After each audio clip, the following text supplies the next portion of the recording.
पैसा की मैजिक हान तौगे बिल की मसी बिल जिमक ने खंगना होरे मैजिक लॉयर पदा कोई मी मगी सिग्नेचर लौगे हाइदि सिग्नेचर हाइदि कोई मिंगुमा थाजन बिरोबा बिल जिदा एनीवे असिदा लेबो काकासिदा थाबि ngasai bill je khoi horen loirak pada sigi bill jimak ne khangna kakai ming do thabiro thank you si bill je khoi stage ta pukala si bill je khoi na momo namu ko paisa je lu patra si ko signature ta hoje sigi khoi na momo thaba paisa je अखोइना होजिक तौदे पैसा जे थुपचलनी थुपचलगा अखोइना केनो अमा सेमदनेबा दाग अमा सेमदनेबा ngसागी दाग से सिगी दाग से fun तहलनी अदुगा सेकाइदनेबा पैसा जे मरी थोना मयाइदान सेगारनी सवा देखो मैं पैसा जे सेगारे अदुगा अमुका सेगारनी अतारी मरी थोया सिदा पीस मचेत अदु साइन दुसु दुम साइन दो पीस अंदर याव ग्रामाले अदो सिगी कोई पीस मरी सिंजे अमुक पैसा लानी दना ngसागी सिग्नेचर तौगिबा पैसा जे अदुगा सि फजना अखोइना थुपसा लानी अदुगा अखोइना ngसागी जे मैजिक की पावर दरे ngसाई अखोइना हवरकेबा सिनागिबा साइन तौगिबा बिल दो अदो हजिकी का कादो थोपिरो अदुगा सिदा इरिबा सिग्नेचर से काई दो अमते चेक करबे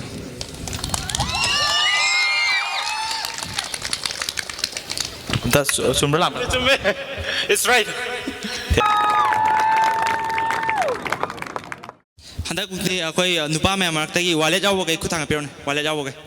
adu wallet to lok thok piro lo yaw re wallet to lok thok piro adu ko sida thok piro ama khatang ka dum thola jar oh sorry kai min ko ke no we go somo de live man de kai min ko ke no we go no we ke dum dina thawi ban de kai no wallet sida lupa kya yaw re masing thi di idea adum pull up la habi ya me thi ra ka pa ke kai su kai thi de jane dum hai paisa je kai no lok thok dina te ba mang sum na hang mang de mang oi ko mang okay hojik akhoi khonna su soe ko kai su kai paisa hap sang re pa khala man mapan dukan to e ba paisa masing chungdi thi da bai de kai dukan to biji Sarapot ki phone sen to bu da okay ado kakai wallet se waija ke khonna disoi ko kaka wallet dum thamiu ko asi tissue je thamge ba tissue paper je ngsaigi type ta ko siju mana bai type ta khoi amuka han to dune magic se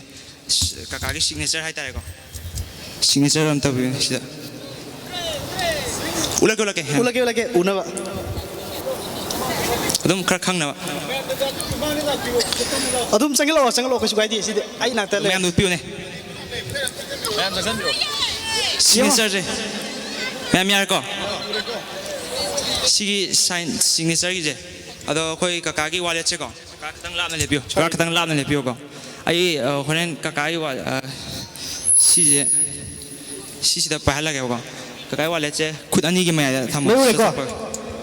si je ai ne horen lo ge ha ju piu pe de ba ai na piu ha ju pa ro wallet che smai nai do ne ba yar ko ado si kaka sign to gi okay ma'am biro si sign to gi po che ko si muneng biu ko mit kup padi ho dam ne magic te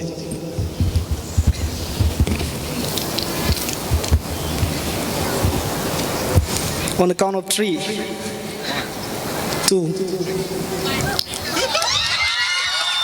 ado ngai ko ngasai haw pada ko wallet ama thamgi ko kaka am pai lai ko ai khunna su pai ha ba adu ne ngasai dai se ka am pai lai je che ka suna sab nam ne ba ngasai wallet che ai sapa ke ko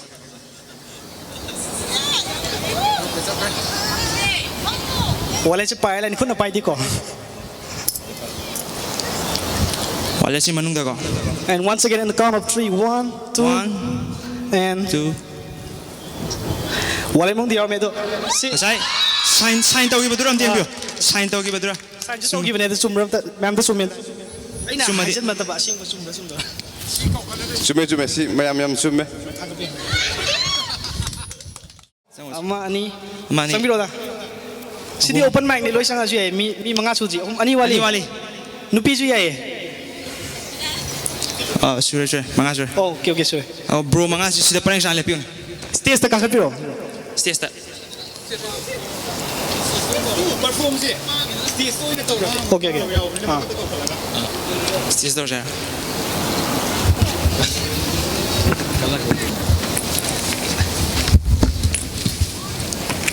Bro, mga sida parang saan lepyun. So we are back on stage now. Ako'y ay napari ba sida picture sida kaino balagi na sumagi na kaino ay yukang di uji ko. Rainson ng pro kanina. Horen yeng doon si ay kento kong rin may ang mga yeng at may biro sila. Ahmad ako'y bro da pirak tu ni ko. Sa si card lang ani. Adu bro na han pa tama ni ko. Adu ay na snap hack pag amay ho da ba. Adu amay ho ga yare. Only one card in the mind ko. Wakanda card am ka. Ay lang ang ko. Pampa ko. 1 2 3 pa tama na. Upsala. Adu ay na 1 2 3 hack pada card am ting ho ba. Any card ang makatang aduga ya kumjalo dum ko 1 2 3 kumja ya ko adu mathangi bro dum pastor Card to ko bigyan ko wakanda dum khalu ko ningjang biwo ai shan kapak pada bro ju amakak yang ko 1 2 3 ama ya ba mathang bro dum 1 2 3 matang bro dum 1 2 3 matang bro dum 1 2 3 ya ko hojik bro mga da card wakanda amam loi le ko ang sai sida picture ma le ba si picture je balagi on ba somagi le ba anybody picture on ba ko si je akoi mai bro mga da utrika na mayam da ut ke ba si ya picture je kai no je mayam di ure ko si je si ya je akoi card mga ne picture je card mga yi ne ngasai akoi sunga ho utrika da akoi bro mga sina card mga khan gri ne ado akoi si card mga je ulak pa kan da bro kan khali wa card sida yam tadi stage tagi kuba kura kumda bigo sum tadi ado la la di le hodane mga yam na di noi wakanda khali ba card to sida yam ta ga di kuba kuro kan stage tagi kumda bi mayam kuba kubiro moi kum gitar ga di sum me na tak pe all of them ama tang na te mga mo loi sum me koi bro gi ming ta bi wa Hanjabam Samorji Sharma. ji kai kai tawri ke I just finance, microfinance, that have account in Puzuri. koi bro gi da mukta kubam da kubi me koi sister gi ming na kai ko Mansim. sister gi da mukta kubam da kubi me ha sister pana relaxation pambio okay singa ta bir okay hojik taw da tabak se koi yamna magic check kamna keno taw aduna koi test taw dune ahambada kemta taw jikanda koi test taw je sister spec out dum uigo spec is da thamge ko horen lo na hando mo ken mama na le ahamba taw de je koi test taw wai je miwa je sense manga yawe eyes ne nose ne ear ke ka yawe da koi skin ju amane skin je koi thienga kan da fawe ba ngasai fawe je koi test taw ne power da project aduga bro ga sister ga mun ta biu ko bro ga sister ga da koi na question hang ni ba question hang ma je ahamba question jina yes or no ki question ne ba yes or gana thumbs up to biro ba no yes or gana thumbs up adu no or gana thumbs down to ne ba ahamba gi question hang pa je ahamba question hang ne ba adu koi aina hang jibaw gi khuma kano ko ahamba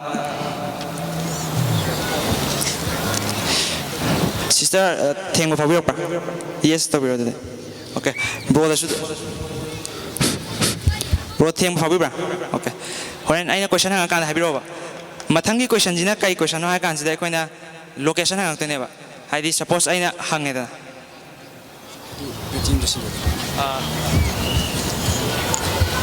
aina hang pa question jima tungina khumbiro ba siju hang kan da hang to question jina kai theng aina na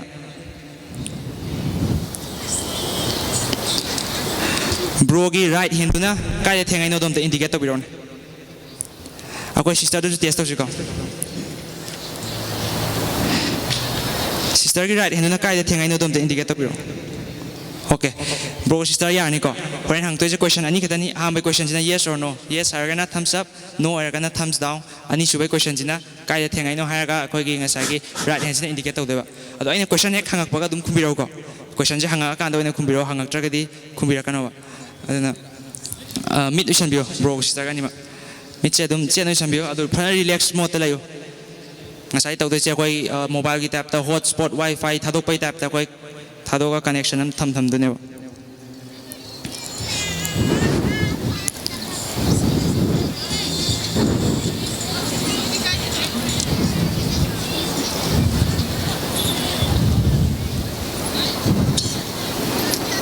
ꯊꯦꯡꯉꯛꯄ ꯐꯥꯎꯔꯒꯗꯤ yes or no ꯇꯧꯕꯤꯔꯛꯎ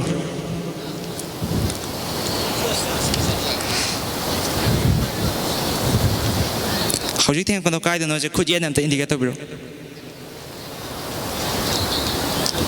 ꯁꯤꯁꯇꯔꯁꯨ ꯏꯟꯗꯤꯀꯦꯠ ꯇꯧꯕꯤꯔꯣꯅꯦ ꯊꯦꯡꯉꯤ ꯃꯐꯝꯗꯨꯗ ꯃꯤ ꯄꯥꯡꯊꯣꯛꯄꯤꯔꯣ ꯌꯥꯔꯦ ꯃꯦꯝ ꯑꯩꯈꯣꯏ ꯁꯤꯁꯇꯔꯗ ꯁꯨꯛꯊꯦꯡ ꯊꯦꯡꯈꯤꯗꯦ broad ꯊꯦꯡꯕꯅꯦꯕ ꯁꯤꯁꯇꯔꯗ ꯐꯪꯉꯤꯅꯦ ꯊꯥꯖꯔꯒ sister ꯂꯥꯛꯃꯤꯟꯅꯕ ꯃꯌꯥꯝꯗꯁꯨ ꯍꯪꯕꯤꯌꯨ